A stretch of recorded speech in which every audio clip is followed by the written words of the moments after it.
if we take this situation and apply it in a slightly different way, would you still hold this premise? And immediately you crumble. All right, go ahead and outline your case as the affirmative. I think we should bring back Prohibition because under Prohibition, we saw a decrease in domestic abuse. We saw a decrease in incarceration. We saw a decrease in claims for welfare and a long, long list that I don't have time to go through of other things that decreased during Prohibition. And then when Prohibition ended, all of those things went back to the other to their original numbers. So, okay, without looking at the data, I can neither confirm or unconfirm, but let's look at the principle of this. If I accept that that data is true, which I don't know, but let's accept for the sake of argument that it is, you would say then that the government has the right or should use the right and use force in order to restrict what we could put into our body or what we as individuals could do if it leads to broader utilitarian outcomes that we think are better? Yeah.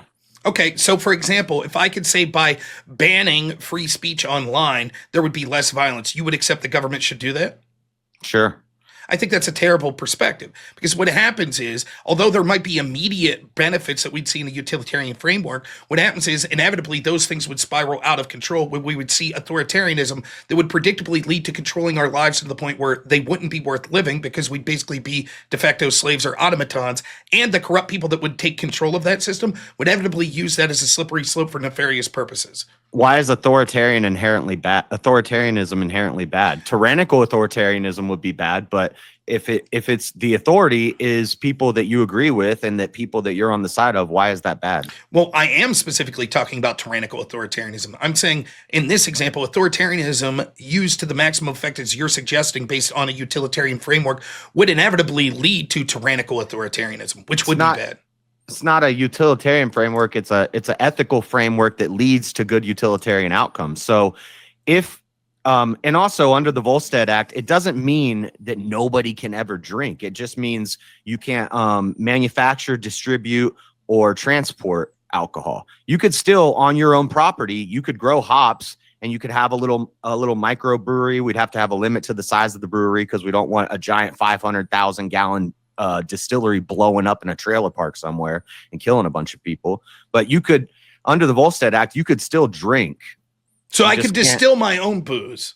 Yes. Okay. So what percentage of people under Prohibition distill? This is also the fastest amendment that was ever ratified. I forget. Is it the 20? Also, the only one that was ever reversed.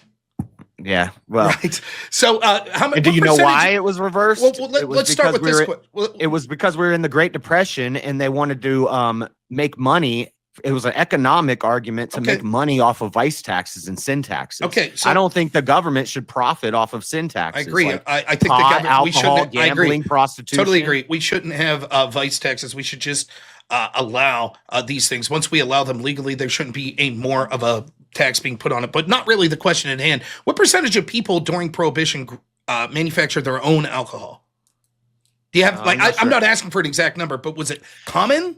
I'm not sure, but let's say, I don't know. It doesn't matter what. Let's go a step further. How many people were still going to speakeasies and other places? No pun intended with our host here. How many people were still going to those sorts of places under Prohibition?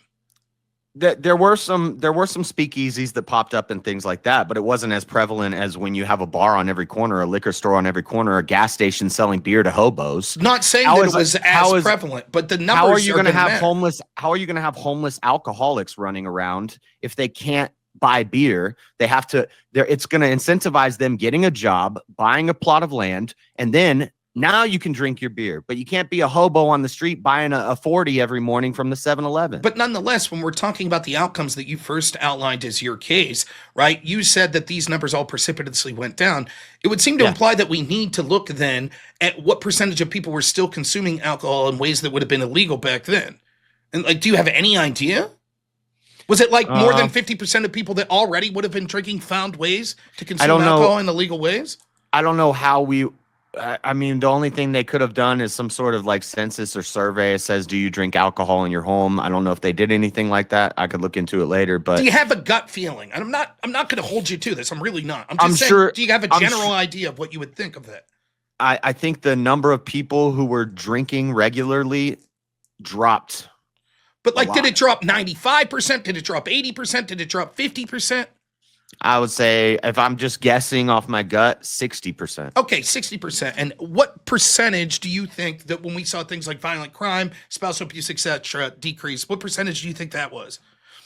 Around It the was same numbers? 60%? it was about 50 to 60% on all those things, and it's a long list of things. I just gave you 3 examples for time, but I have the whole a whole list in a file somewhere. But Okay, so the argument I would make is it's really difficult to draw. You can see how to draw a direct causal link to this will be very difficult. Right. For example, we can each one you can't draw a direct causal link, but when you look at them all together, when you look at how all of them dropped and then how when it ended they all went back up, that's good evidence. But we look at things like the Great Depression and other thing that was happening there that was unique that may have affected a lot of those statistics as well. Also, we know that statistics can lie based on the people that have an agenda and how they're pushing it. So it's going to be tough for us to look at that. So I think it's more important to focus on the principle of this. Now, both of us would agree at some point we're not complete like ANCAPs that believe in no government control. Neither are we complete communists that believe in total government control. We'd both agree with that, right? Right. So then my understanding is that your limiting threshold, although you say it's from an ethical framework, is really utilitarian. You say if there's a greater good for the greater number of people, then the government should restrict something. I'm saying that it has to be more than that, because all of a sudden we would see all sorts of things that would be limited, and not things that we could both maybe agree should be, like porn, but something like corn syrup. Sugary beverages. Should pop be made illegal? Soda? Pot? Oh, pop. Soda. Oh. Sorry, I don't speak whatever language whoever people say. Yes, sir. Pop. We call it pop, motherfucker, up here. It's soda, but okay, soda. I think I'm okay with a fat tax or limiting. We should reduce but the you amount just of. contradicted yourself. A fat tax. You just said you were against vice taxes. No, we're taxing the people for doing the vice. We're not benefiting. Right now, we tax food like McDonald's and stuff, and we're benefiting off of people overeating. I'm saying tax them if they're doing these things. So it'd be like that's if you're a an vice alcoholic. tax. We have extra taxes on cigarettes. We have extra taxes on alcohol. You said no. That's not what. No, a fat tax. I'm not saying a sugar tax. I'm saying a fat tax. Let me clarify. Let me clarify what you said. You said that the reason that we brought back we rescinded prohibition was because they wanted to tax alcohol to make money. Yes. Okay, but you're saying instead of taxing sugary beverages, you would allow sugary beverages, but only tax the people that had a problem with the way they consume sugary beverage. I'm saying you get penalized if you're doing these things. But if you want to restrict the amount of sugar we put in our food, I'm fine with that. So wait a minute. This that'd probably be a good idea. I think that you realize the contradiction you made. Now you're trying to squirm out of it. So how would No. So I just want to be clear. So explain to me how we tax people that are using cigarettes without taxing the cigarettes. Go ahead. Okay, maybe the way I said it was I didn't say it. What I'm saying is there should be we should encourage people to not be fat, is what I'm saying. But then a tax would be a way to go about it. We could say the same with alcohol then. Then make alcohol legal, but increase the vice tax of it. That will encourage people not to overconsume. Okay, if you want to make sugar illegal, I'm fine with that. So now you've changed your position once I show the contradiction to your stance on prohibition. You see the problem with this?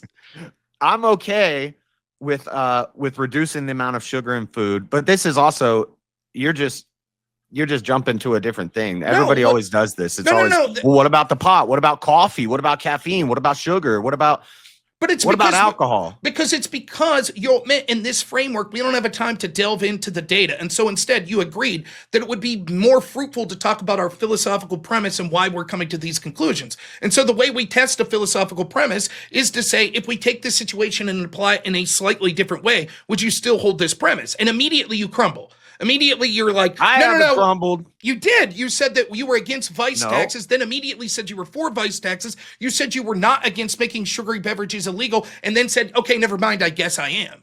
It seems totally arbitrary in the way it seems like you haven't thought out this principle. We could regulate you're going from alcohol to sugar. These are vastly different things. I'm okay with regulating. We put way too much sugar in our food and we have an obese country. This is a totally different debate, but if we could figure out a way to reduce that, I would be with it. No, but again, the reason is because I asked you if I could make it. It doesn't have to be sugary beverage. It could be anything. If I could make an argument that by the government limiting or making something illegal, it would lead to a utilitarian better calculus on something like crime rates. It doesn't matter if I can necessarily draw the causation. It's just this would lead to that. You would say yes, I would be for the government being allowed to make that illegal. Yes, the same reason we're against abortion, because it reduces the amounts of kids that get killed. No. That's not the only reason. Murder's bad. Regardless if it didn't reduce. Hypothetically, drunkards, hobos drinking beer No, that they buy at 7-Eleven are bad. Let's use the abortion argument here. If I argue, let me finish my argument. If I could make the argument to you, if I could hypothetically make the argument to you that by making abortion illegal, by making abortion legal, it would lead to more people being born, then you would be for legal abortion? By making abortion illegal. No, making it legal. It would lead to more people being born.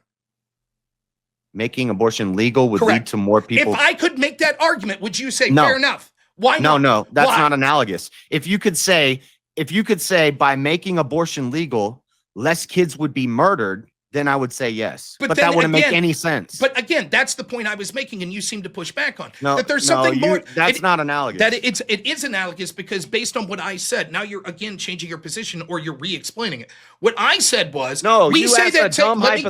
Let me finish. I said what I would say is abortion is wrong because it is murder, and you're like, no, we say it's wrong because it leads to less people, which is bad. And I'm making the argument, no, it's something more than just that utilitarian calculus. It's also unethical because it is murder unto itself. And you said, no, it's just about the utilitarian framework that abortion is wrong because it's killing a child. Selling alcohol to an alcoholic is wrong because it leads to their destruction. You're enabling them in their destruction. Well, it's two different things. One is directly without someone's free will ending their life. The other is allowing someone to make a poor choice for themselves. And my argument is you're saying that the government should restrict every potential poor choice that a person could make for themselves, correct? Sure. Okay, so then that would mean that we would have a communist system where it would be up to the government to control what was better. Why does authoritarianism have to always be on the left? You know, let's say whatever. It's irrelevant to me. Should the government have the right to tell you what job you enter because they know better than you? Sorry, say that again? Should the government have the right to tell you what job you need to enter because they know better than you? What would be best for you? No. Why not? But the government should not allow you to do a job where you yourself I shouldn't say that on YouTube. I was just thinking of something harmful that you're not allowed to have a job where you just take a hammer and smack yourself with it every day. We shouldn't allow that job to exist. I mean, let's go a step further. Should the government, if the government argues that they know how to raise my kids better than me, should they have the right to make the decisions how I raise my kid? Your hypotheticals keep appealing to the positive instead of the negative. The government should restrict you from hurting your children. The government should not step in and say we can raise our children better. But that's not the full extent of what you said. I asked you point blank. Should the government be able to control your decisions if the outcomes would be better for you? You said yes. That's what you said. You didn't just limit it to negative or positive. No, I said the government should be able to restrict things that are harmful to people. Okay, so they say, for example, that they make an argument that by homeschooling my kid, it's harmful. I shouldn't be allowed to do that? If they do that, then you got a problem with your government. Well, hence, that might be a problem that might be a problem with authoritarianism, right? And a tyrannical authoritarianism. I know that's the argument against authoritarianism is you could have a tyrannical government get into power. And then you got to do something about it. You either run, hide, or fight. Second Amendment. I think the problem is fundamentally throughout the course of this discussion, you've continually backtracked. If you follow linearly what we're talking about, I continually ask you directly if your position would be something, and it all seems to come from this utilitarian framework that the government should have the right to tell us how to live our lives, but if they know more than us, and it would be beneficial. Yeah. I think the only thing you got me on, and it was more like a semantic thing was the shut up, Brick, was the fat tax thing. When I say fat tax, I don't mean you got me there because I said fat tax, but what I mean fat, you motherfucker. Well, I'll represent